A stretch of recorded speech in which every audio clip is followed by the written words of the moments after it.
As you guys know, for today's topic, we'll be talking about how to start your own halal business, like the first step of starting your own halal business. And I want to keep this workshop as interactive, as engaging as possible, so you guys can actually learn something from today and perhaps go back and try out something yourself. So I'll be asking questions, okay? We have to pay attention to what I'm saying, okay? So I have some notes here, because if I put the PowerPoint, I think everyone's just going to look at it and just doze off or whatever. So for today's goal, I want to let you guys have a clear idea on what you want to do and how.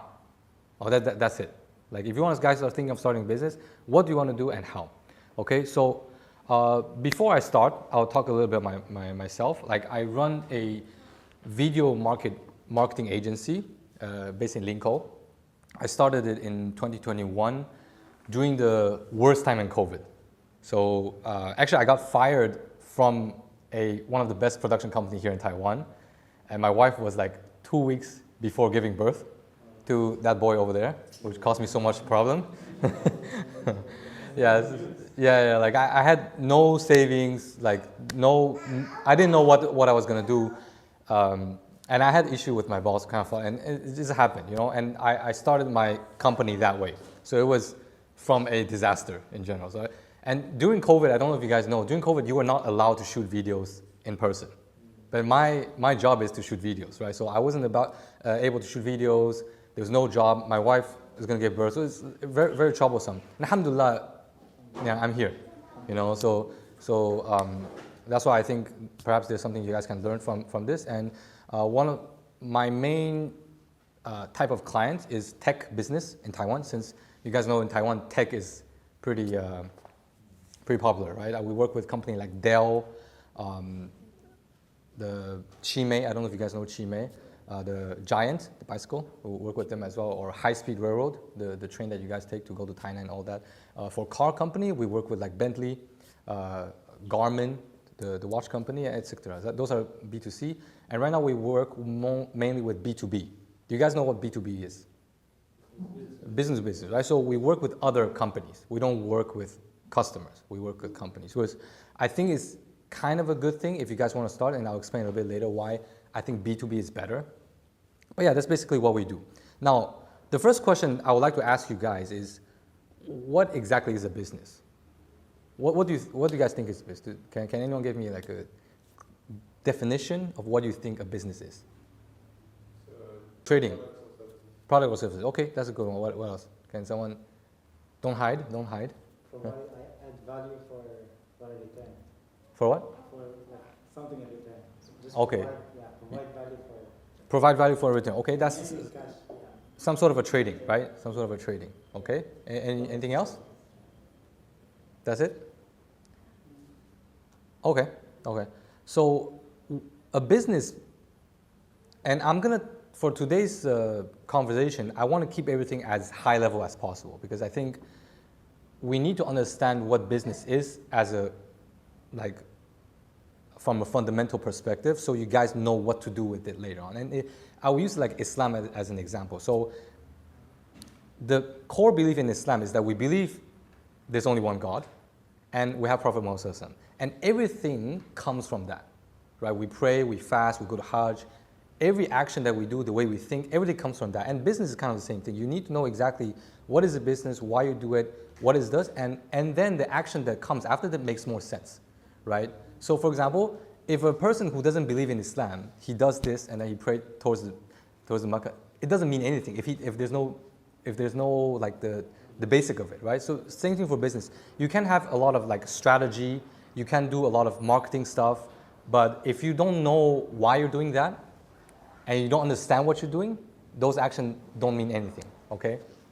Okay, so, welcome brother. So, a business, like I said, in my very basic way of saying, a business needs two things, okay? A business, it needs, like you said, a product or a service that can help people solve problem at scale. That's a very important thing. You have a product or service that can help people solve problem at scale. If you are not able to solve a problem at scale, you're a freelancer. Okay, and there's a difference between a freelancer and a company, right? So, and I'll come back to that after this. The second thing is that a business needs to make profit. Profit is very important. Okay, you don't want to get paid only for your labor, or only for, you have to make profit. And you need to know how to find customers. Okay, that's two things business, okay? Number one, a product or service that can help people solve problems at scale. And number two, you need to make profit and know how to find clients. Business needs these two things, okay? Now coming back to freelancer and business, what's the difference between being a freelancer and a business? Can you guys give me any idea? What do you guys think is the difference between a freelancer and a business? Yeah? Freelance, you're self-employed, you don't have any employees. Okay, yeah, yeah. Business, you have employee, and you have a system where the employee works under. Okay, and there's a term which people like to call solopreneur as well. So entrepreneur is like basically a businessman, but there's also a term called solopreneur. So it's not exactly that. Like a solopreneur can also be a businessman, but they're running, and in Taiwan actually there's a lot of things called a 一人公司, which is like a self-employed, like one-person company. That's what it is, right? So you can still be a company by being one person because, particularly in this era, you can use AI, you can use software, you can have a lot of leverage by doing things at scale without hiring people. So it's not exactly that. Do you guys have any ideas? What's the difference between a freelancer and a company? Right, okay, so I'll just jump into it, okay? So basically, this is what I said earlier. A freelancer get paid for the work that he or she do. So if I help you clean your house, you pay me by hour, right? If I help you shoot a video, you pay me per video, right?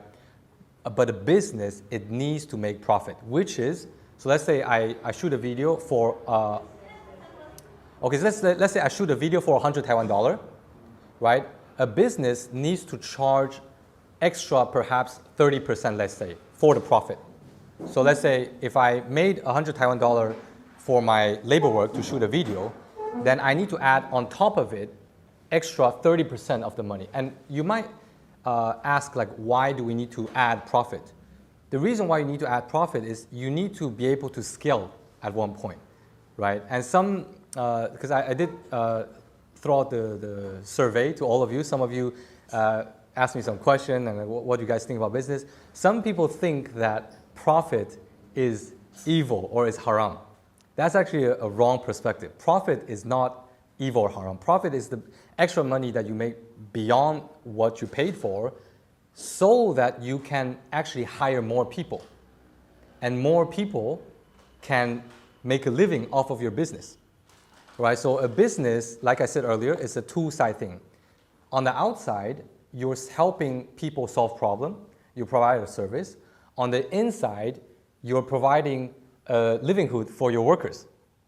Right? So you're solving problems on both sides. And in order for you to do that, making profit is compulsory. It's actually ethical for you to make profit. If a business does not make profit, you cannot take care of your own people. And therefore, once people cannot get paid, you get inefficient and you cannot solve problems as efficient as you want, and then the business eventually fails. So a successful business actually is good for the society because you're helping the society get better and better, right? Okay? So is there any question on that matter? Yeah? Oh, okay.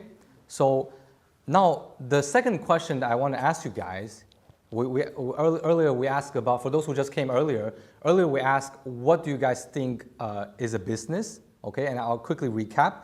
A business is basically a product or service that can help people solve problems at scale, meaning beyond a person at a time. So if I launch a hair cutting, like a hair salon, it's not that I can only cut one person at a time. This business can cut 5 people at a time. That's a business, okay, at scale. And it needs to make profit and know how to find customers. Okay, that's what a business is. Now, the second question I want to ask you guys is, since you guys are joining this workshop, is what do you want from your business if you were to have a business? Okay, so I want you guys to think a little bit.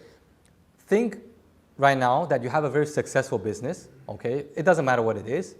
What are you getting from this business?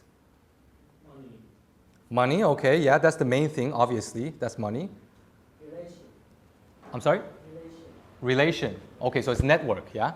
Anything else at the back? You guys, what do you guys want from a successful business? What can, I'm sorry? Protection. Reputation. Reputation of what? Like this business or this company has a very good service, a good review from the clients. Yeah, okay, but I'm actually very asking specific for you personally. How does it benefit your life, right, from having a business? Money is one thing, right? Reward. I'm sorry? Reward from Allah. Reward for Allah. Yeah, exactly. I think this is something very important. And I was saying earlier, making profit for your business means that you can feed more mouth, right? Like let's say I have 5, 10 people working for me full time. Those people are taken care of. Because of that, they're able to take care of their family, right? And so there are like blessings from Allah. And we can talk a little bit about the Islamic side of things, but basically you want to be able to serve the society as a business as well. Okay, so it's not just the money, but it's, like I said, I want to emphasize it's important to make money. One of the reasons is there is a misconception of a halal business. A lot of people think that a halal business is a business that, actually I want to ask you guys, what do you think is a halal business? Can you guys give me an idea? Okay, what makes that business halal? Not working with interest. Okay, yeah, that's very important. We do not touch interest, right? No interest in the business, yeah? Frauding to customers or not fraud. Don't be a fraud.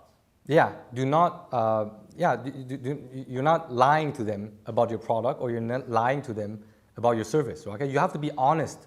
You have to give them a good deal, right? This is, and one of the sunnah of the Prophet ﷺ is that when you're a buyer, you have to make it easy for the seller.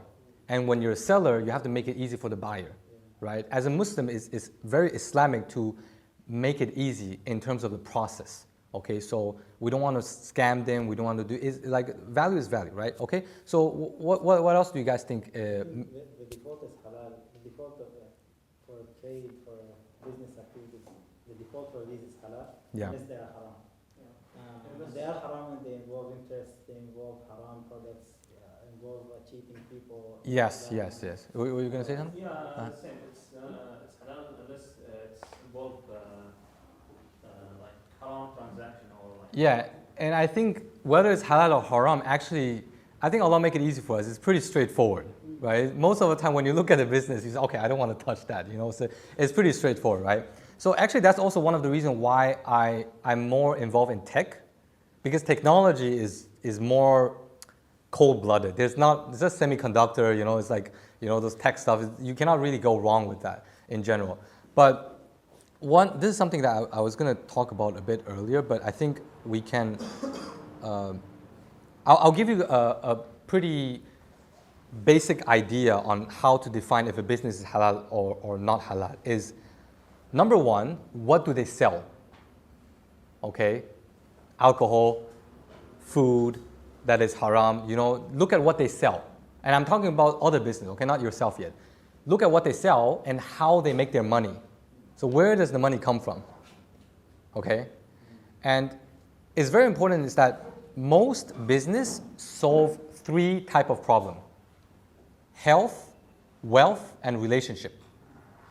Okay? If you think of any business that you create, that you start, eventually it's solving either a wealth problem, which is to help them make more money, and sometimes it's to help them save time, but which will help them make more money. Okay? Make more money, be more healthy, or have a better relationship. Okay? The fourth one, which I'd say just try to avoid as much as possible, which is entertainment. Entertainment industry, just try to avoid. That's the fourth one, but we don't want to touch that because it's very easily haram in general, right? Okay, so this is something that we will talk about later. Okay, so like I said, what do they sell and where they make their money from? And that where they make their money from is something that also very important. Is they could be oppressing certain people to make their money, right? And a business that is not fulfilling health, wealth, and relationship tends to be haram also. They're destroying it. For example, casino. Casino is destroying your wealth, right? the pornography industry is destroying maybe your relationship, your health. So any industry that is destroying any of these stuff, if you look at it from a macro perspective, is most probably haram. So you have to think that way, okay? And I'm talking about from a high value perspective. So yeah, basically haram. And obviously nowadays obviously we're very close to al-Qiyamah, so it's very, very hard to not touch riba. It's very hard. I can almost guarantee you any business that you see outside in Taiwan right now has all borrowed money from the bank. Like I myself, every week, the bank calls me, hey, do you want to borrow? Do you want to borrow? Like, do you have a cash flow issue? They ask you all the time, right? So actually, it's very difficult to start a business that do not touch riba.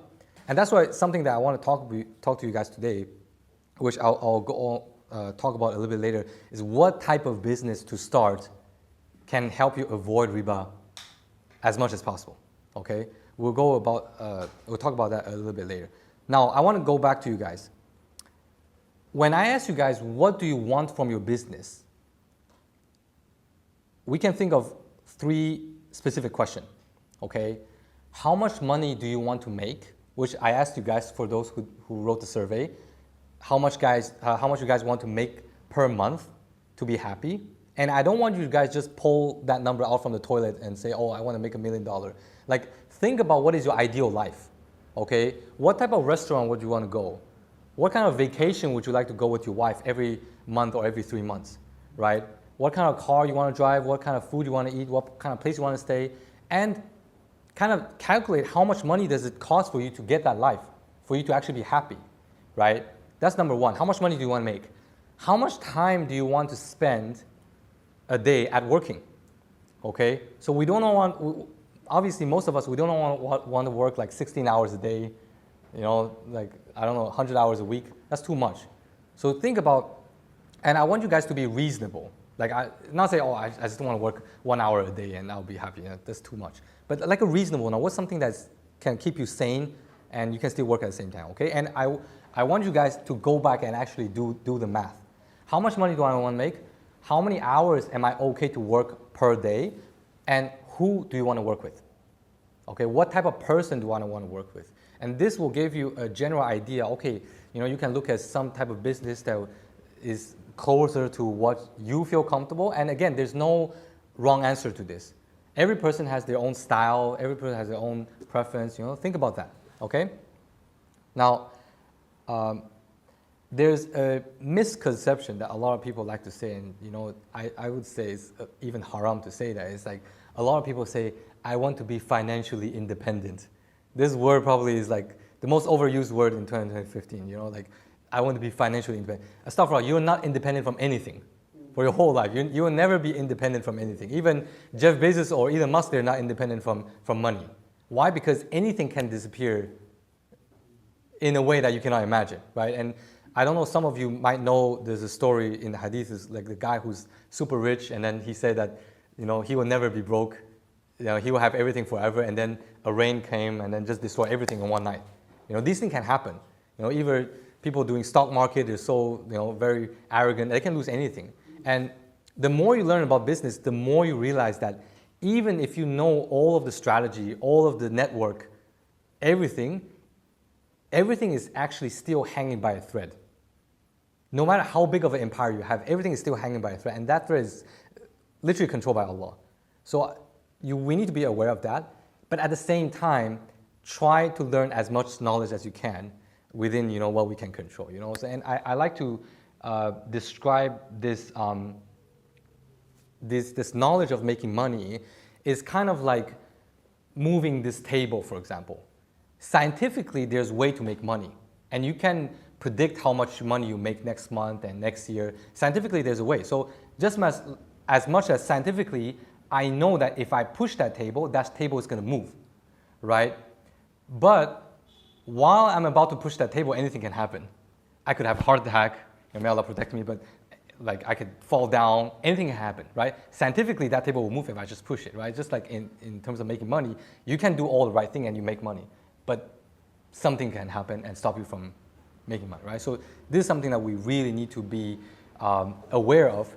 just because I've seen so much people who used to be close to Islam, but once they found success in the monetary success, they start to believe that they've done all the thing, which is something really, really important. You need to be aware that all the things that you do eventually comes to, you know, how Allah has decreed upon you. Okay, so obviously you guys all know all of this. I don't need to make it clear. Now, I talked about earlier on what exactly makes a business easy to be halal. Okay, and the Prophet ﷺ also, I think there was a sunnah about it, is that the food that you eat, which are paid with labor work, are the most blessed food. Meaning that labor work is the most blessed type of work, which is work that you do with your hand, right? Because, and I think particularly back in the time during the Prophet time, everything is pretty simple. It's just trading, right? I clean your house, I build a house, I sell the business. Nowadays, everything is very complicated. There's so much thing going on. You need to really inspect a business to know if it's halal or not. So it's a lot more complicated. So how do we simplify this? The easiest way for all of us to start a business, and most likely halal business, is a service-based business. Does anyone know what is a service-based business? Can anyone give me an example? What is a service-based business? Your business. My business, yes. We make videos. We shoot videos and we edit it and we give you videos. That's a service-based business. Anything else? Coaching, yes. Coaching is a very popular type of business. Yeah, I know a lot of coaches out there. Like I myself actually hired coaches to help with my business. So coaches is a good service-based business. Private What? teacher. I'm sorry? Private teacher. Private tutor, yes. Private tutor is a very good service-based business. Anything else? Web design, for example. Web design, yes. Web design is like coding. You know, you design website, front-end developer, back-end developer. These are service-based business, right? You use the skills that you have to make money, right? It's as halal as it could be. You know, you're just using your hands to do it, you make money, right? And you guys understood, right? What is service-based business, okay? And so, like I said, consulting, video editing, coding, car cleaning, haircuts, you know, labor work, right? And nowadays they even call this people who help you implement AI into your business, right? Like you do AI stuff, right? A lot of people like to do those. So what is the benefit of a service-based business? It's low capital. You don't need to borrow money from the bank. Yes? If you know how to do something really well, you can do it tomorrow, right? You can start your business tomorrow. So for those who don't know what they can do, think about what you're good at. But even if you don't have any skill, I would say just go learn. You know, my brother, my big brother, he studied international relationship when he's in university, and he studied coding all by himself after he graduated. And now he's, alhamdulillah, he's working a good job for like these companies that need people who code, right? So you can always learn afterward. I learned. Although I'm doing video right now, but we do like a lot of marketing stuff as well. I learned marketing for the past 2-3 years, and now I'm implementing it in my business. So you can always, and right now everything is so easy to learn. I don't think there's any barrier when it comes to learning a skill. You can learn about AI, you can learn about coding, you can learn about video, and I would say media, coding, and AI is one of the best place to start, just because there's so much leverage in these three things. Because for example, for media, you can shoot one video and then you can have unlimited people to watch it. So the leverage is like unlimited, right? For coding, it's the same. You can write one website, and you can have unlimited user, right? There's no cost in delivering. Like there's cost, but it's like a little bit. Or AI. AI is like you can service people with AI unlimited times, right? And these are all what? On computer. Right? You do everything on computer. So this is the best place to start if you guys are thinking of doing it. And try to think, okay, what are the connections that I can do? It's like you can combine the skills with another thing. This is something that will give you the most value. So for example, for my case, I used to be like pure filmmaker. I want to be in Hollywood, shoot everything as just a filmmaker. But I combine my video skill with marketing, right? I combine with marketing. I know how they can sell their product in a faster way, in a bigger scale with the power of video. Then the value of my skill kind of multiply, right? So find a skill and find another field that you can apply to your skill. And I'll give you another example. For example, if you can, let's say, teach English, okay, but you're also very good at sales. So you can teach Taiwanese salespeople who wants to go abroad, or they might get sent abroad to do sales, on how to sell better through English. They will pay you a lot more just because you understand sales. So you teach salespeople how to sell better with English instead of just teaching English. These are two separations, okay? So think about what are something that you know that can add value to your skill itself, okay? Like I'm not sure if you guys can give me an example, but does anyone have an example you guys can think of right now that you're good at and you can add something else on top of it? Do we have that? No? AI coach. I'm sorry? AI coach. AI coach, yes. AI coach. So if you really understand how to prompt AI, and perhaps you're very good at teaching, then you can teach people how to implement AI into their business. Okay? So this is two different skill sets. Okay, so really, really look at what you're good at. And don't think that just because it's a skill that generally seems very cheap means that it's bad. That's completely not the case. And again, I want to bring out the English teaching, because a lot of people say, oh, I just teach English and I get paid 300, 500 per hour. You can make a lot more actually if you can add another skill inside, okay? So think about that. And another good thing about service-based business is that the cash flow is pretty clean. Like, if you can have customer every day, you're getting paid, the money is just directly go to your pocket. Because if you're just selling like a phone or stuff, you need to calculate the margins, the delivery fee, a lot of stuff that you need to consider, right? So, and a third thing about service-based business is that whatever you might need for that business, you can just include the money in the service fee. So I'll give you an example. When I first started to run my video agency business, I didn't have any expensive cameras. I only had a computer, so I still had a computer, but I didn't have any lens or anything. But whenever I have a big projects, I would just include the rental fee in the pricing. So I can just use that money and rent equipment, hire people, and then we go shoot it. And I just return it. I don't need to take anything out from my own pocket, right? But if you were to do like, I don't know, events planning or something, you might need to go get a loan from the bank first just to serve the client. And then once they pay you, you pay back the bank, which is something really bad. But a lot of people do that. Like a lot of people, they need to borrow money from the bank just to serve the client. And then they get paid back. And then there's interest that you have to pay on top of that. So that's a bit, a bit dirty. So now, I want you guys to think of the things that you guys can do, okay? I kept talking. So does any of you have any particular skill that you guys have? I'm very curious. Do you have a skill? Do you have a skill? Coding. Coding? Like a table tennis coaching. Okay. And then also like a psychological coaching. Psychology. So you coding, table tennis? Table tennis and psychology coach. Okay, psychology coach, right? So there's multiple ways that you can see. Either you combine table tennis with coding. So basically you perhaps design certain app to help table tennis players to organize their day, follow up their training sessions, or either you coach a table tennis player on their psychology, you can focus on that. And I'll give you guys an example in the positioning a bit later on that. That's something very important. Anyone else? Photography. I'm sorry? Photography, okay. Photography, you know how to do photography. Do you have any other skill that you think can combine with photography? Teaching Chinese as a second language. Teaching Chinese As a second language. as a second language, okay.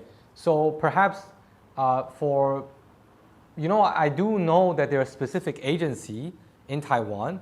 They only work with foreigners in Taiwan who need photos and videos. You know, they only work with foreigners.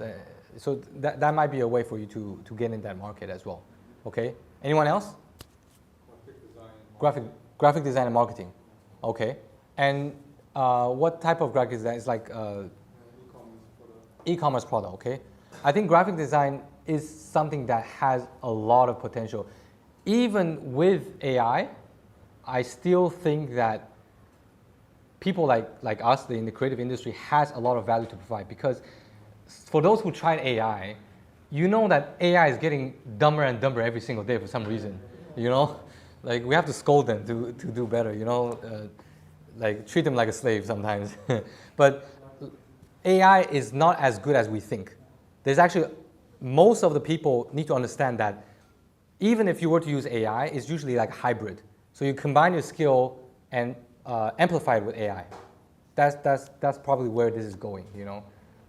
So, okay, you know, you can think of, and I would say like, find what you can add on top of that. I wouldn't say just do graphic design purely, okay? And this is where we're coming next now. Now that you guys have your own skill, okay, you have to design your offer. What is your offer? And what is your value statement? Okay? Now, anyone knows what is an offer? What is an offer? And offering your skill to people to help their problems. Yes. So an offer is basically what people get from paying you. Okay? I'll pay you $10. What do I get? So you have to explain exactly what do I get from paying you. Okay? So you guys do photography, you do graphic design, you do table tennis, coaching, whatever. People pay you $100. What do they get? Okay? That's your offer. And the way you design your offer can like change how much money you're making by in a very extreme way. So think about what exactly are they getting. So can anyone offer me something? Someone want to offer me something? Web design. Okay. So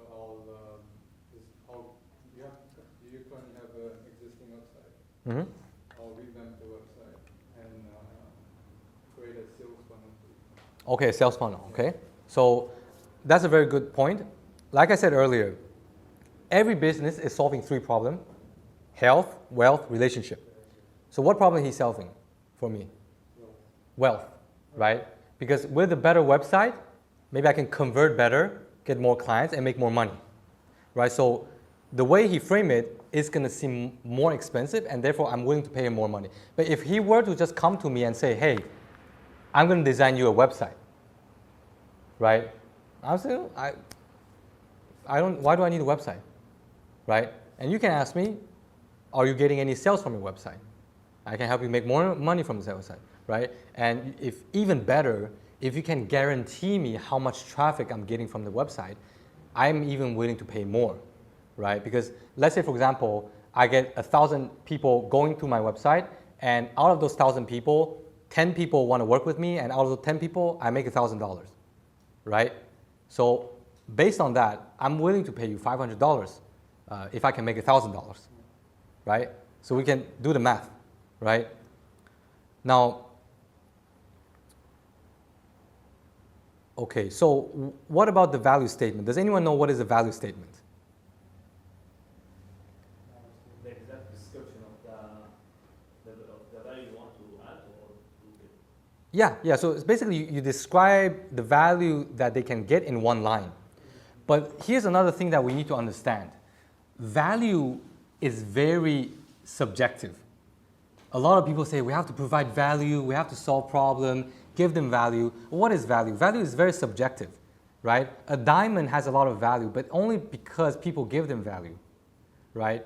So you have to think from your customer perspective, how painful it is to have that specific problem, and how much pain can you take away from them. The more pain you can take away from me, the more I'm willing to pay you.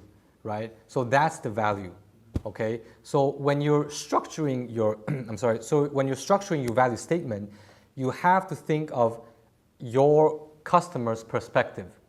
What is painful to them, and how much can I take away from you? Okay, so in business, there's a lot of empathy that you need to have.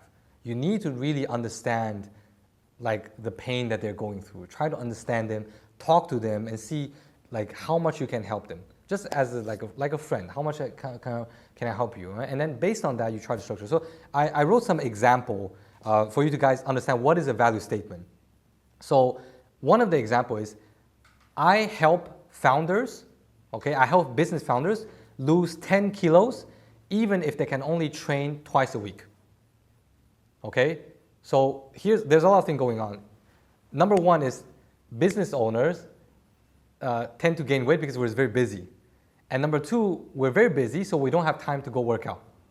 So the way you structure is, I help busy founders lose 10 kilo even if they can only train twice a week. So this for those people who are into fitness, you know, you train those people. And founders tend to have more money because they're boss, right? So that's where you can kind of charge a little bit more money because they're willing to pay you that amount. Or I help new managers going from feeling overwhelmed to leading confident, productive team. Okay? So a lot of new managers, they're a lot stressful, they don't have confidence, they don't know how to lead. This is more like a coaching service, right?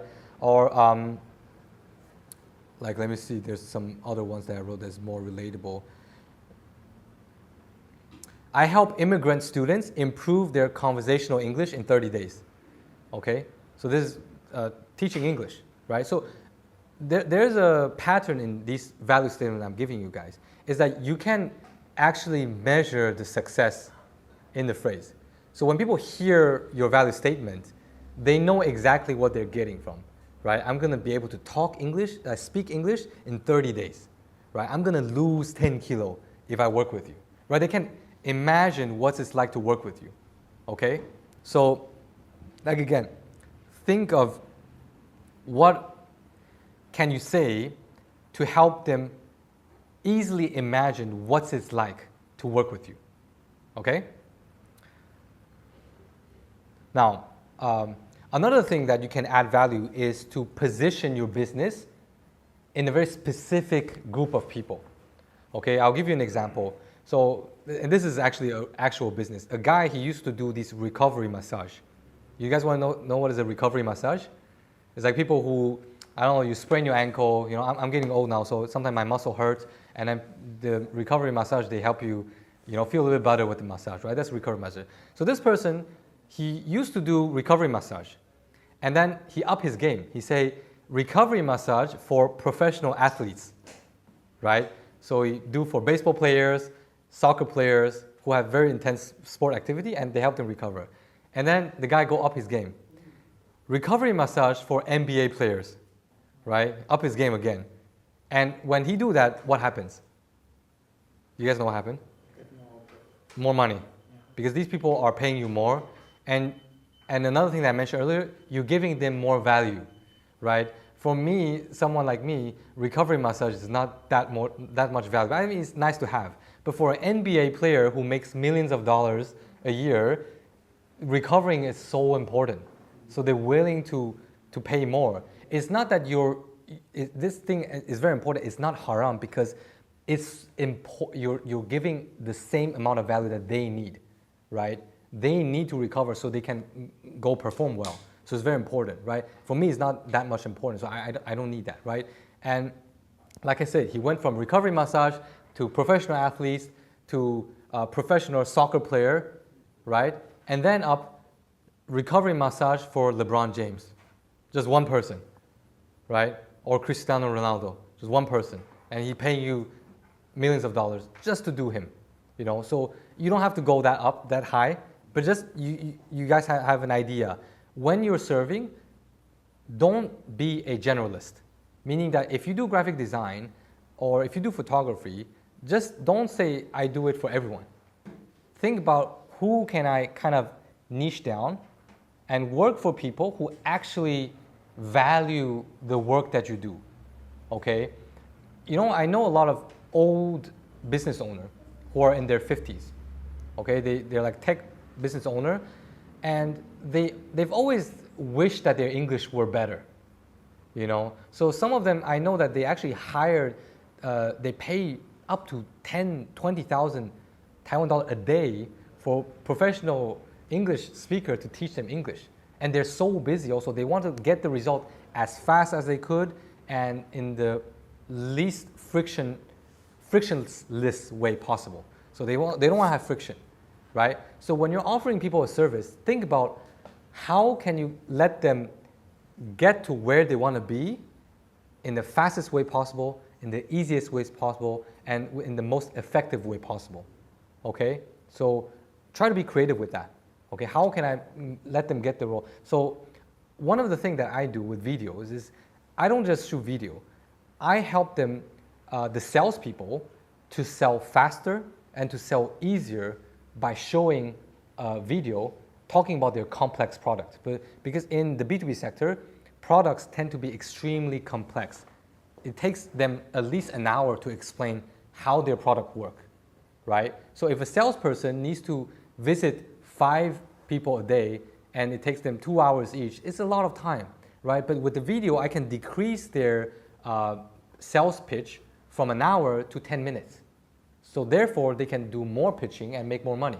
So that's why I can charge more for my videos, okay? So we want to think of it that way. Every time you have an offer, again, does it help with the relationship? Does it help with the money or with their health, okay? And there's actually a lot of ways that you can see this, because sometimes you think your business is solving a money problem, but it's actually solving a health problem, okay? So for example, it's all about the positioning, okay? So some of the people, they're spending so much time, I'll use myself as an example. This is not what I do, I just let you understand the concept. So for example, the salespeople who I work with, they spend so much time preparing presentation. It's so stressful. They don't know how to organize the words, the product. You know, they don't know how to do it.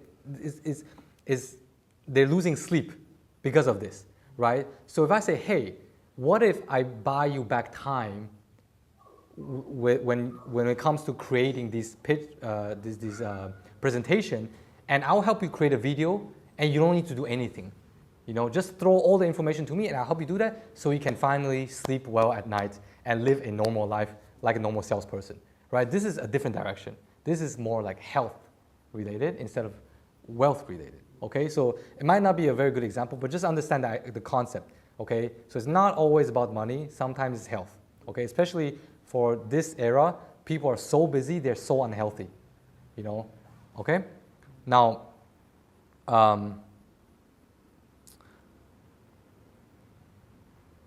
do I have any questions so far? I have a question. Yeah. So in the beginning, when you don't have any testimonials, how do you guarantee your clients that you will help them achieve the results?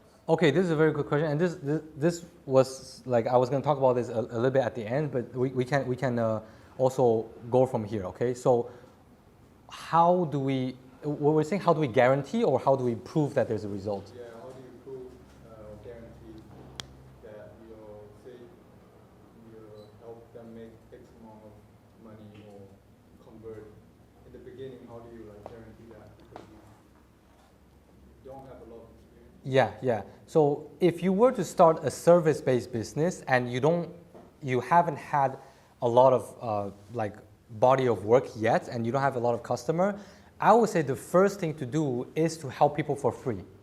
At least work with 3 to 5 people for free, and those people need to be your ideal client, ideal customer. So you wish to work with these people, do it for free, and wholeheartedly try to get the best result for them, okay? And from that, the only exchange you want from them is to write a good testimonial for you, okay?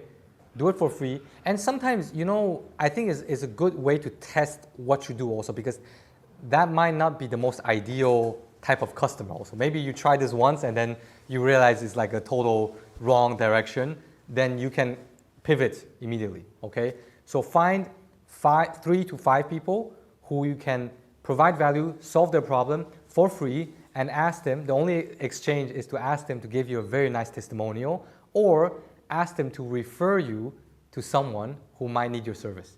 Okay, this is where you can start to grow your leads, okay? Yeah, so I would say ask for these two things. I'll do it for free, write a testimonial for me, or even better yet, record a video for me, talk about how it's like to work with me, and refer me to someone who might need my work, which you can charge them afterwards because that one is different, right? Okay, so does that answer your question? Yeah. Okay, and I'm sorry, yes? I have a question that back in like my country, I did all like for 20% for like personal development coaching and some analytics, something like that, fixing their like mindset in 1 hour and 30 minutes. Mm. And now coming here like it's finding some problem with their psychology, how do people reacting and how can I do ethically and not like disturbing their things to make the good result for them in here. Yeah. How can I like do it in here? Ah, okay. You look like you're from Kazakhstan or somewhere? Yes. Oh, you're from Kazakhstan. Okay. So you said you have experience in Kazakhstan, yes. and you want to do the same thing In here. in Taiwan, Yes. right? So do you have a lot of experience in I have like a bit over like 30%. 30%? And I also have there with food. Do you still have connection with those people? Yes. I would say, I would still say because it's a foreign country and there's language barrier, it depends on who you want to work with in Taiwan also, but definitely still ask them to write something nice for you. Okay. You Not in English language, but it's Yeah, just translate them. It's fine, just translate them. okay. Yeah, so I don't think it matters if you can actually give really good results. I don't think it matters which nationality. If you can help me lose weight, you did it for Indians, just do it for me. I don't care. You know, like if you can actually generate result for the Kazakhs, and if it's for Taiwanese people, or are you targeting Taiwanese people or? Taiwan, yeah, you can do the same thing. Just translate those testimonials into Chinese, and ideally even with their photos included, and then you make a nice little brochure and with all the success case study story. Use it as your whatever you want to put it on your website, or you can put it on your personal profile, social media, whatever. Do it there, you know. So people want to see results. If you can constantly show the results that you provided, then people are more willing to work with you. So if you look at like hair salon, the first thing they do is they put a bunch of haircut that they did and put it. Probably they download it on Google. You know, we all know that. You know, but they still do that, right? Or in Taiwan, like the old restaurant, they like to do this thing where if a celebrity come to this restaurant, they'll take a photo with the celebrity and they'll print it on the wall. So okay, you know, guy came here and he loved it. You know, like this celebrity came and he loved it. These are all a form of testimonials, right? And this is like credibility that you're trying to build for the people who don't know anything about you. Okay, so you try to bridge the gap. And one thing that we really need to understand is that when people need to hand you a lot of money, the first thing that you need to do is to try to reduce the perceived risk of working with you. Is it risky to work with you? Okay, so there's a few conditions.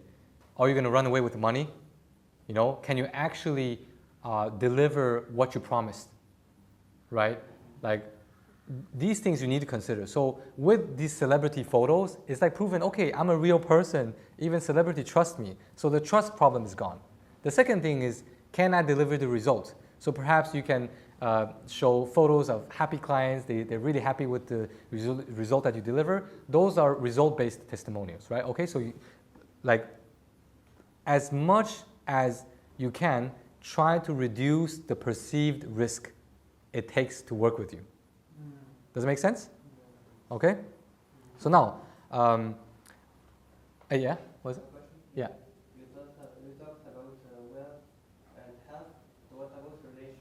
Yes. Give an example. Very easy. Like and this is something that is also very interesting because relationship also kind of equals status, right?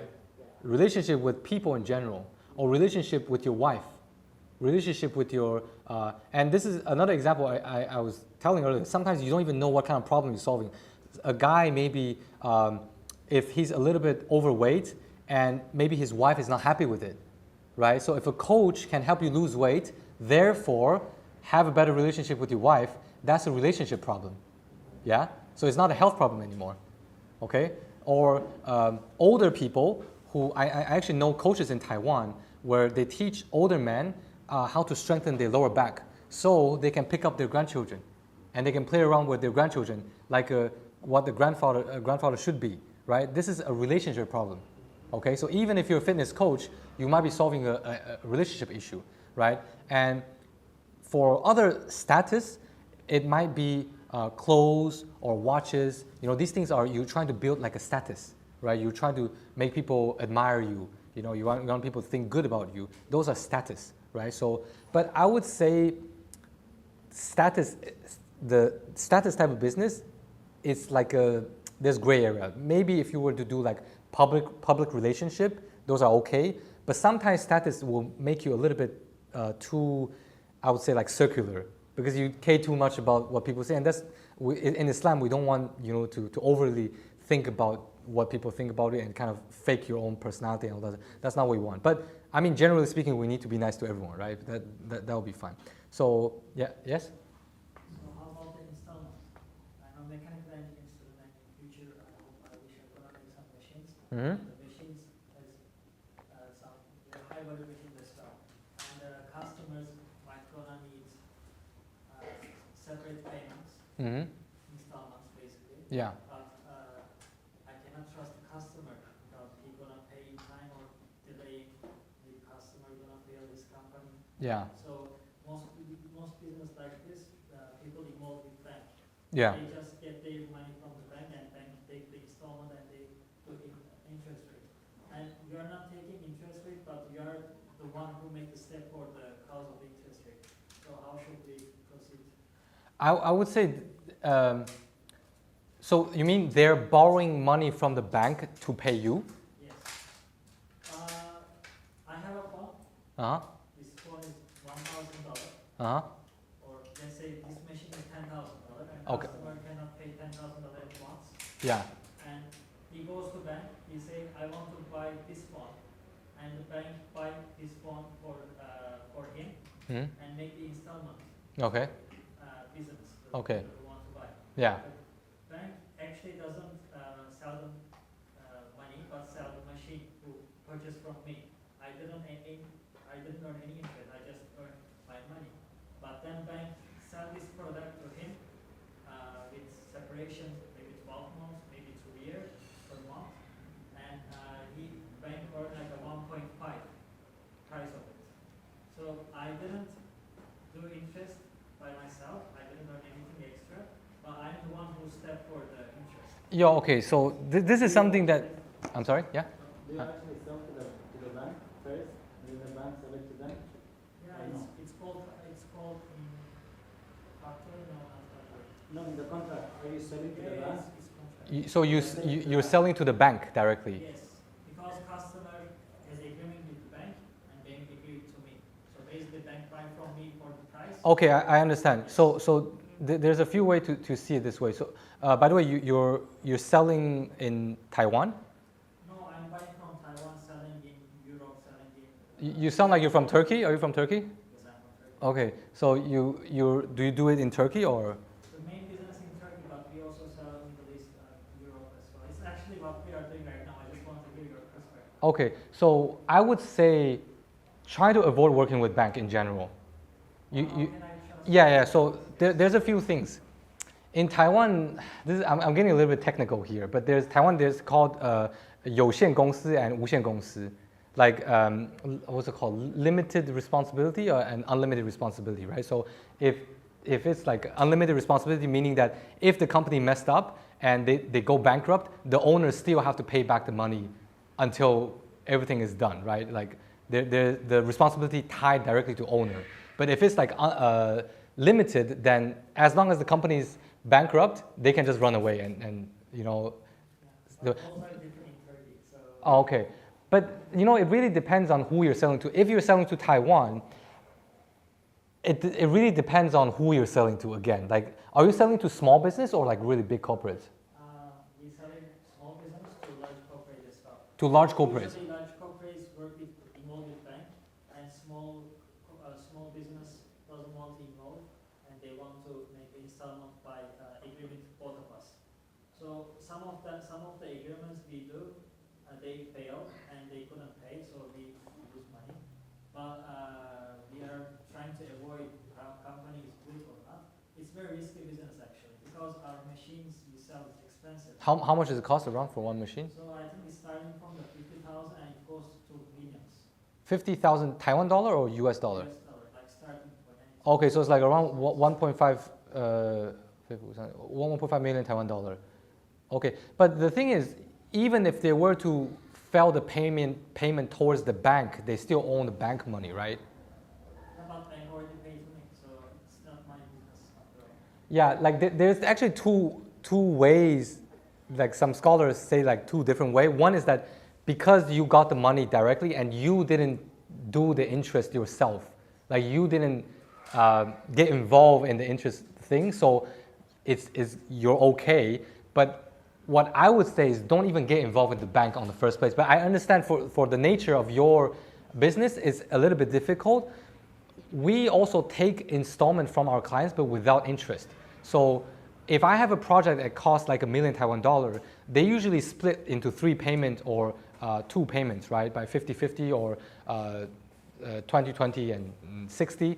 They do that as well, but there's no interest involved, right? So I would say you have to try your best, and obviously you have good nia, then try your best. But if you want to avoid that, and you really need to be picky with who you work with. If you work with people who are high-risk clients, then don't even work with them to begin with because they cannot pay you back. But if they seem eligible, they're a big company, then take the installments directly from them, but without taking any interest. Okay, so if it's like $1 million Taiwan dollar, just split it into 3 months, 10 months, whatever, just no interest. I think that's the best way you can do. But I understand that it's very complicated for your What about inflation? So for example, customer wants 2 years, and 2 years long term.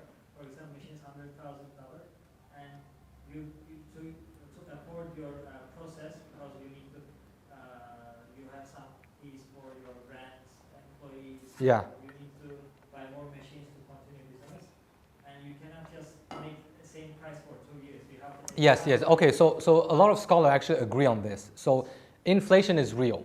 Okay, we need to understand inflation is real. So you can actually charge more money based on the inflation. Those are not interest. Okay, so if the money $1 became $3 in 3 years, so for example, if you borrow me $5 today and then I give you back 5 years later $5, he lose money because of inflation, right? In Islam, you actually have to give him back based on the inflation. So if the $5 was worth $15 3 years later, you actually have to give him back $15. Okay, that's not interest.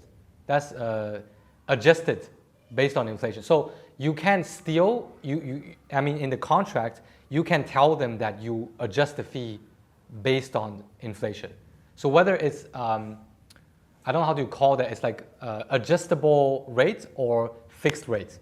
This is up to your contract, right? So if it's obviously fixed rate, and then you just said, okay, this is 2%, then we just do 2%. If it's adjustable, then you pay based on how it's like. Okay, so this is something that you have to figure out. Does that answer your question? Yeah. Yeah. Okay. Yeah. May I add a few points? Yeah.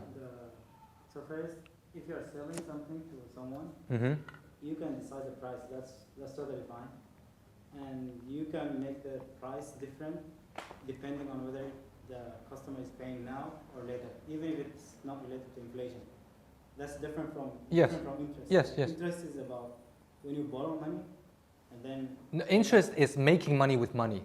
Yeah, but if for example, if I'm selling this phone for $1,000 now, it's totally fine if I want to sell it for 2,000 if you pay 2 installments. that's totally fine because Yeah. it's not like interest because it's not like I'm selling it now and there's like a borrowing money involved. Yes, this is another topic. Like some of those Islamic country when they're trying to do like halal mortgage with the house, they cannot do this way. It's like, So, they buy it and then they sell it in a more expensive price. I mean, if the scholars, I'm not a scholar, I cannot do that, but you can look it up. A lot of scholars agree on this method.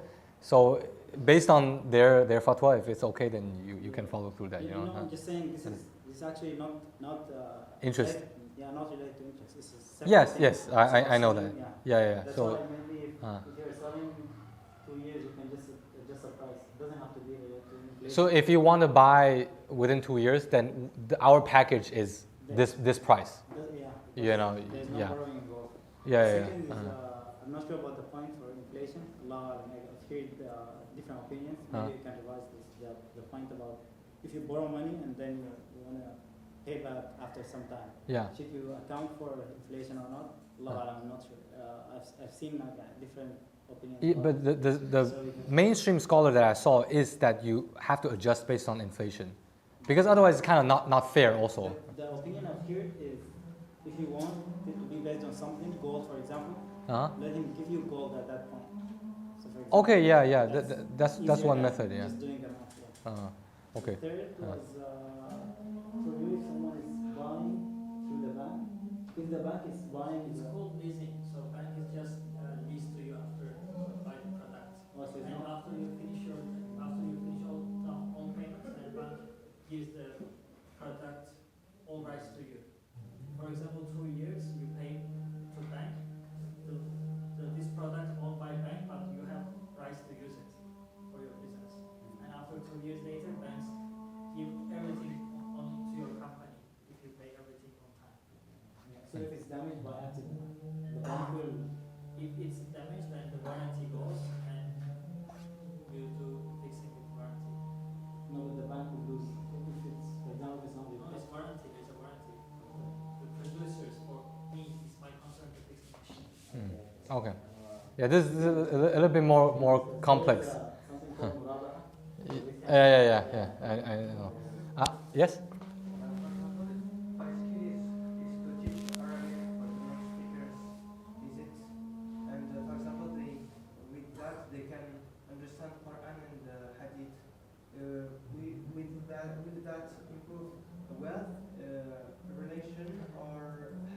Yeah, this is interesting. I thought someone might ask. This is you're improving relationship with Allah. So you're anything that is relationship wise, this is your relationship with Allah. So if it's anything related to religion, then okay. So I think we still need to pray, but I'll try to finish up quickly later. So I'll try to finish in like 10 minutes. Later we'll just talk about how to market and how to kind of package it a little bit, and we can end because I think it's getting a bit too long. So let's go pray, and then for those who still want to listen to the rest, we can come back later. Okay? Okay. Yeah. Okay. So I'll go back to something that I mentioned earlier that I think might be also helpful to some people who might need some type of a credibility when they run their business, but they cannot find testimonials. If your type of service actually, like you did it on yourself, that's actually still a testimonial. So for example, if you're a fitness coach, you used to be a little bit overweight and then you lost your weight and then you got six-pack, whatever, you can use yourself as a example to sell your service.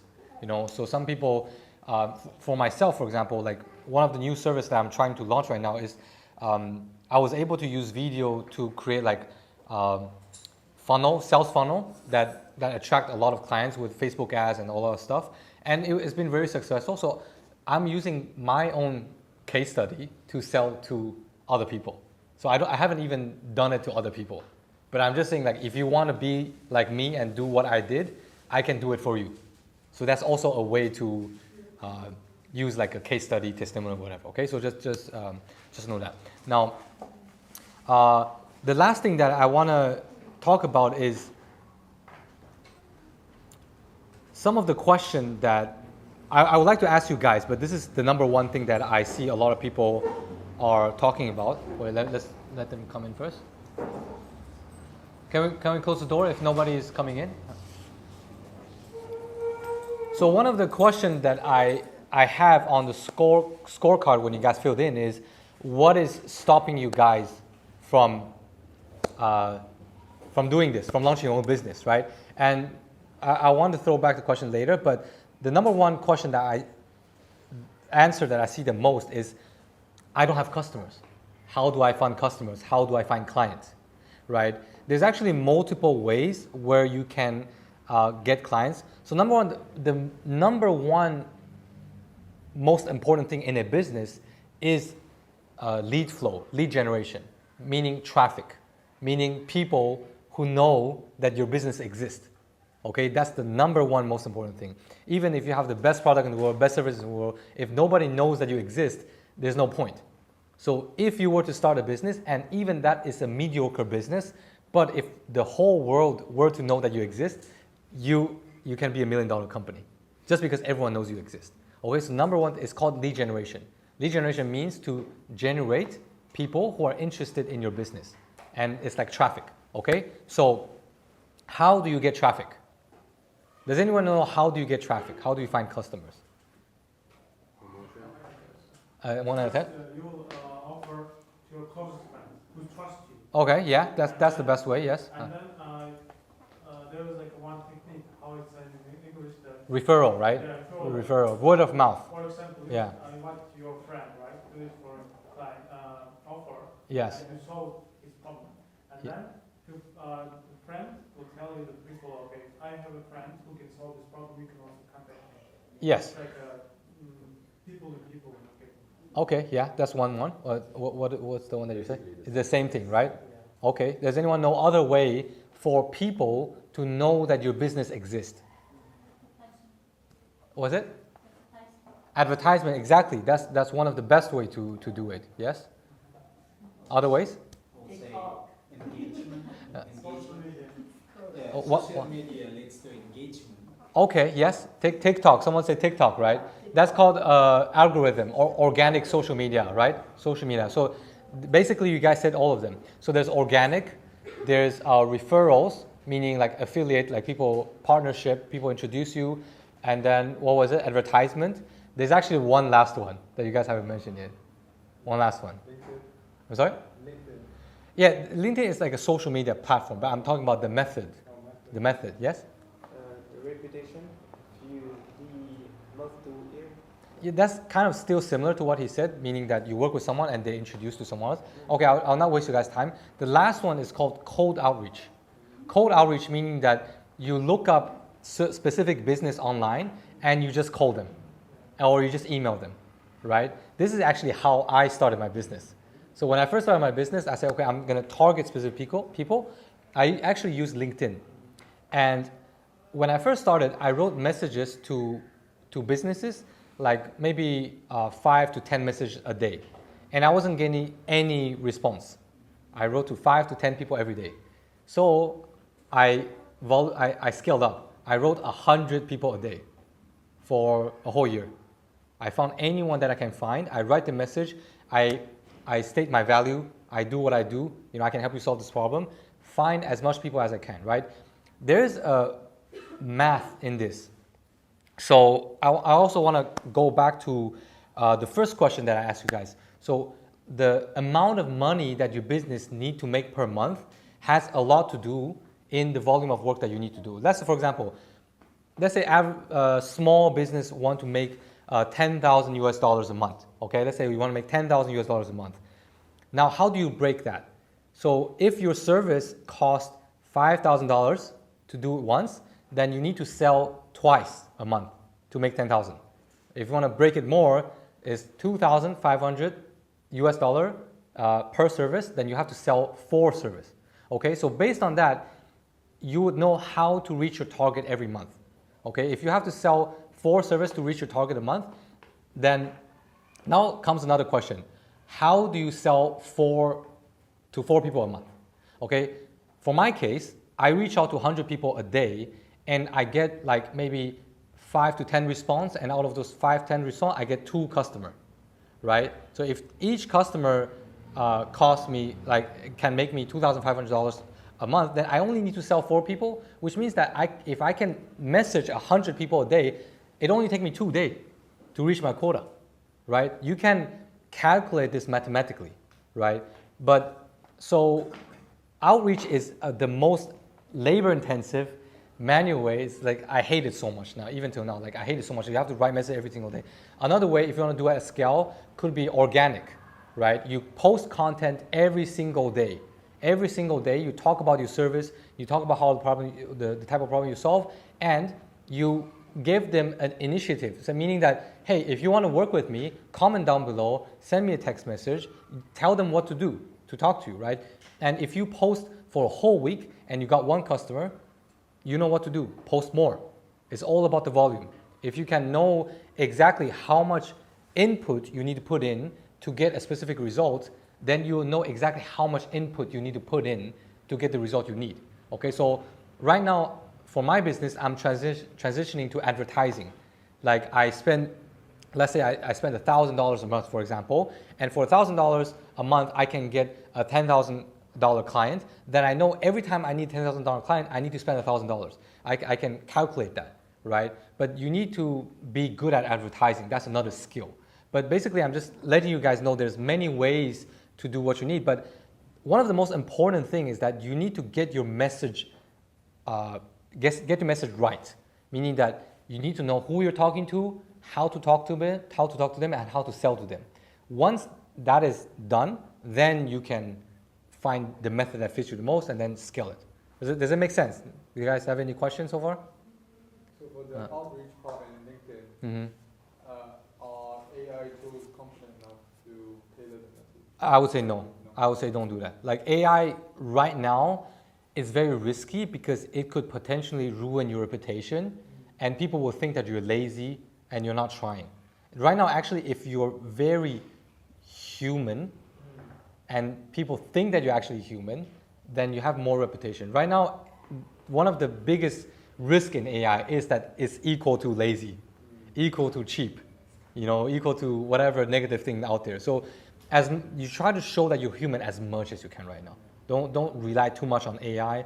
And another thing is that you need to talk to the people who want to work with you. So you have to understand them. You have to know what they want. If you're using AI, it's like, it's very like robotic. And then I think those who use ChatGPT a lot can understand that fake energy from ChatGPT. Yeah, I love that idea. Like, they're just licking your ass. It's like, I just hate it so much. So you don't want that. You don't want to talk like a ChatGPT, right? So I would suggest to just do everything manually. Don't try to use too much AI. I would say use AI on the back end, meaning to increase your productivity, to make your work faster, but don't do it on the front end, meaning don't let people see that you're using AI. Do the stuff that people cannot see, maybe coding, scheduling, whatever stuff, Okay, so so now I'm going to ask the question again because this is the main question. What is stopping you guys from starting your own business? What other problem do you guys have right now? That will be the last thing that we're going to do for today, and then we can end. Restrictions, laws, here. What kind of restriction laws? Are you doing some illegal stuff? Not like that.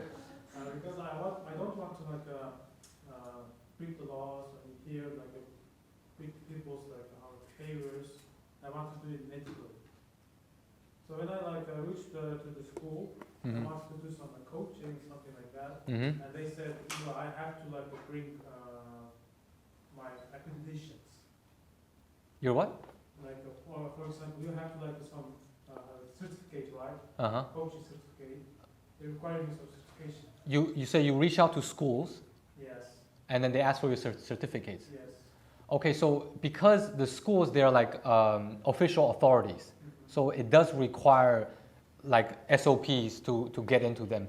If you want to coach without going through that, you just have to do directly to the market. Because if you want to go to school, it means that they are giving you the clients, they're giving you the customers, so you have to go by their process. I think this is inevitable. But if you want to do it without that, then just reach out directly to the market, reach out to the people that you want to sell to directly. Otherwise, you're just going to have to give them what they ask you. Does it make sense? Okay. Okay. So any other question that what is stopping you guys from running a business and doing what you want? Any other thing that you think is stopping you? Language barrier. Language barrier. Okay, that I cannot help you.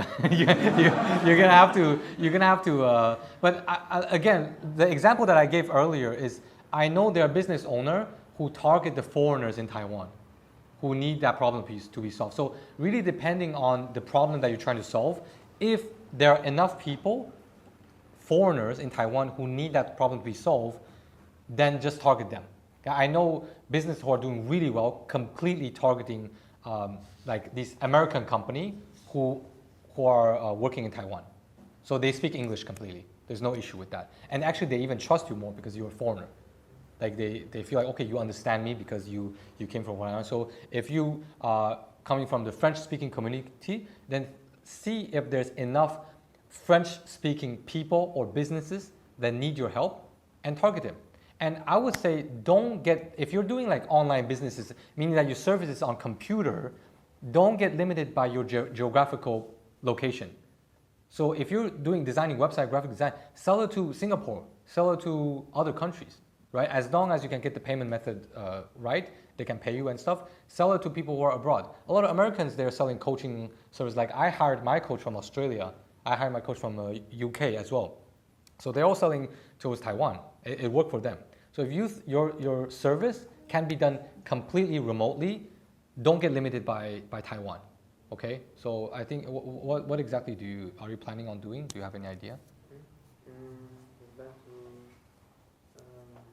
Like mini business. Yeah. I would like to teach Arabic language, but even if I speak Arabic, I think I need to study in the university and have a degree because like the grammar, for the Arabic grammar, etc. I need to like knowledge in that to teach it. I would disagree with that. I think if you're selling on the internet, okay, and like I said, I would say try to combine the Arabic language skill with something else. Okay, not unless you're trying to do it for the religion's sake, just for Islamic sake, like you can do it. But if you want to make it like a proper business that there's profit and stuff, try to see if you can combine the Arabic teaching skill with something else, and then you sell it online. Okay, and don't get limited by Taiwan. Otherwise, there's a lot of struggle with the process. Okay, is there any other question with what's up? Yes. For me, it's timing and the legal steps. Legal steps. So I've actually registered my name for the business. In Taiwan? Yeah. Okay. I just have some questions, and some personal circumstances. I think I can ask you after. Okay. No problem. Now, when it comes to running your own business, I'll provide one last thing. This is a paper that a lot of freelancers in Taiwan they use. You guys can pass it around and look at it. This is a type of paper that is called the 劳务报酬单. 劳务报酬单 is, you can pass it around what you guys saw. It's for businesses for people who are kind of like freelancer and then you don't have a business, but sometimes when you work for another business and you cannot give them the 发票, the receipt, then you give them this. Okay, this is basically like a receipt that you can give to other business, so at least they can deduct tax with this. Okay, so if you're first starting running your business and you don't have like a registered company, you can use this. Like, you don't need to use my format, this is what we use, but basically you sign your name, you put your ID photocopy on it, you put your bank account on it, you can give it to them, and not all of the company accept this, but a lot of companies do accept this as a receipt for works. So, but I mean, since you have a company, it's fine, like you can. This is for Taiwanese. This is Taiwanese people, and sometimes we hire. There are times that I hire like Malaysians, and they only use ARC, so they give this to me. Yeah, so you guys can look around and pass around if you guys are done. Yeah. Shoju or more detailed information to shoju? It's in between a shoju and the thing. It's more so that the government knows that you make money, so they can take your money and tax you, and also the company is using this to deduct their tax. Okay. I know in Taiwan there is some limitation. If you don't 50,000 NT or like there is an amount and you're don't need to pay tax. But I don't know that. Yeah, but for this is more for your client side, because they cannot say, oh, like let's say I'm I don't know, Nike, and I want to hire him to do graphic design. Like if I give you cash, how do you prove that I paid you? Right? You still need somewhat of like a receipt, right? So this is something that a lot of people use, like I said, particularly freelancers. Okay, so you guys can look at it. And I would like to close this workshop with something that I have. I talked a lot with my brother about this thing. Is that running a business doesn't necessarily, because a lot of people say, okay, I'm running a business, I'm going to open a halal restaurant. You know, I'm going to do something selling directly to the Muslim community. You don't necessarily need to do that. I think it's good that you're helping the Muslim community to have better quality service, but I think it's also very important to excel at industries where it's normally non-Muslim who's dominating it. You know, I'm sure a lot of people know like fighter like Khabib or Muhammad Ali. You know, these people are the people who dominated the industry, which supposedly like the kafir are dominating it. And then you dominate the industry, it's actually a form of da'wah also. You know, because when I work with like this big company, Shime and stuff, when they know that I'm a Muslim, it's just spread. You know, everyone knows that Shime is working with a video agency who's a Muslim. You know, so if you're good at it, it's also a really good form of da'wah. And not only that, you're showing to other Muslims that, you know, we're not just, like we can do better. You know, you can excel at graphic design, do website engineering, you know, let people know that the Muslims are good at everything as well. So I really encourage you guys, don't limit yourself by what the other Muslims are doing, and just be creative. As long as it's halal, as long as you're not taking interest, I think just use your knowledge, use your skill sets to be good at everything that other people are doing, you know, compete with them. So yeah, like inshallah, you guys, if you guys have any follow-up question, or you guys need to do more workshop on in-depth, like how to market, like more tactical stuff, because like I said, today we talk about more like high-value stuff, the concept and stuff. If you guys want more like the nitty-gritty, how to run this campaign and stuff, we can do another workshop, you know, inshallah, in the future. But as for today, that's it. Do you guys have any other question to ask? Yes? I was wondering,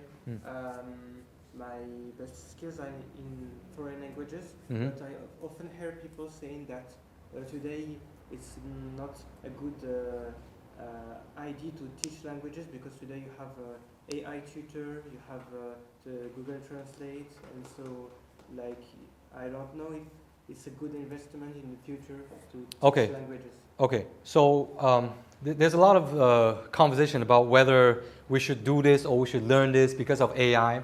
You know, I have a friend from Singapore. He's a lawyer, right? And then when I met him, I asked him, like, do you think AI is going to replace lawyer? What do you guys think? Do you guys think AI is going to replace lawyer?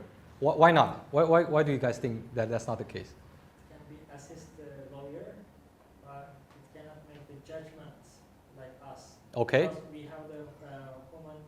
It's like a salesman. Like I think our friend can be a salesman between bridge Taiwan and Arabic countries, because AI just cannot go and sell stuff. Your customer needs the human one. Like yeah. If it's judgment by computer, are we in Matrix or something? What's going on? So people gonna be uncomfortable with it. Yeah, that's one reason. Is sister have something? Do you have anything to share? I cannot lie. You cannot lie? Yeah, I cannot lie. Oh, you cannot lie. Okay. Okay, I mean, you can be an honest lawyer. Any other reason why you think AI cannot replace a lawyer? It's a bit risky. Okay, so I'm just going to cut to the chase. So the reason why AI cannot replace lawyer is AI cannot take responsibility. There's no accountability. You know, often what happens is like if you hire a lawyer to help you deal with the case and the lawyer failed, there are cases where you can sue the lawyer, right? The lawyer has to take responsibility for the mistake that it made. But if you you use an AI to do thing, what's the AI going to do? I'm sorry, as an AI, I cannot, blah, blah, blah, blah. And then the AI just going to apologize to you, and that's it, right? Do you accept the apology from the AI? You cannot sue OpenAI. They're not going to sue. Like, the thing is, AI is not going to take responsibility for the information that it gives you. It can tell you anything.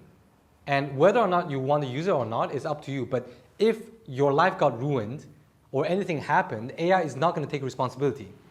So as an agency or as a company, even if you're using AI as a service, it's very important to have that human side to take accountability for the service that you provide. Okay? So back to your question, if you want to leverage AI and stuff, you can. I think you can use AI on the back end, like I said. But people would always feel reassured when they're being dealt with the human. There's no doubt about it. And if you look at the course of history, it's always the case. Even if you buy leather shoes that are made by machine or leather shoes handmade, which are more expensive? Handmade are more expensive because even it's less perfect in a sense, but if it's made by human, cared by human, it's always more expensive, right? Do you want an AI fitness coach to coach you or you want a real human coach to coach you?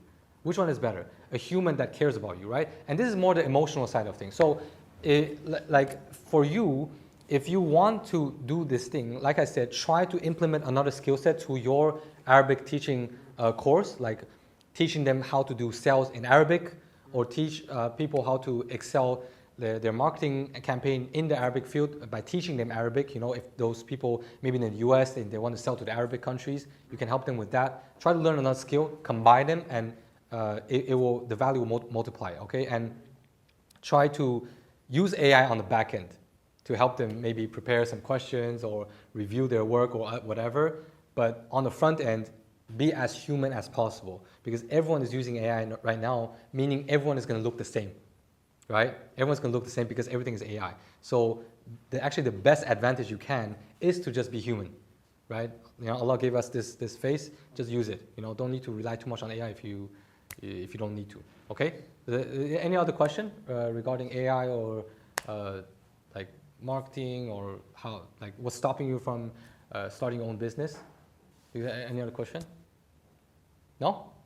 Okay, then that's it for today. And inshallah, if you guys want more, like I said, in the future, we can run something similar in the future and talk more about the details, okay? Okay, that's it. Okay, assalamu alaikum wa rahmatullah.